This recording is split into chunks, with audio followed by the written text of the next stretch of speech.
going to start Science of class 4th. Chapter name is Materials and Solutions. Okay, so we will continue this chapter.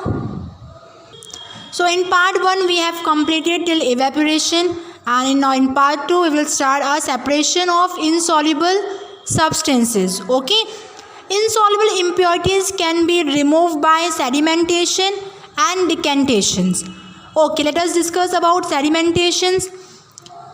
Sedimentation: take a water mixed with little sand or mud, let it stand undisturbed for a few minutes. You will see that heavier sand or mud particles settle down at the bottom of the container as sedimentation. This is called sedimentations. Okay, what is decantations? Now carefully pour out the clean water on top into a separate container. This process is called a decantation. Sedimentation and decantations. Okay, loading. What is the meaning of loading? Adding alum into the impure water improve the rate of sedimentations. Alum particles attach themselves to the impurities and make them heavier. Okay, make them heavier. This process is called loading.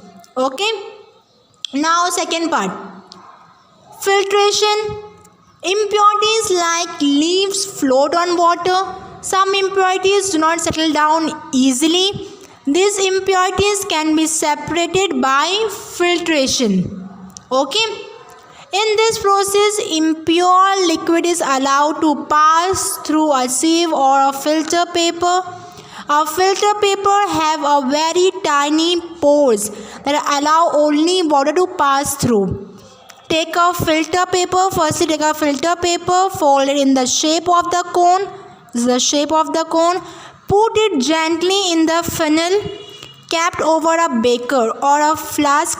Pour the muddy water. Now pour the muddy water into the funnel. Clean water passes through the filter paper into the beaker. Okay, mud particles are left behind on the filter paper. This is muddy water and clean water passing out from the filter paper. Okay, so this is funnel, filter paper cone, clean water, mixture of sand and water, sand and conical flask. Okay, this is the filtration part.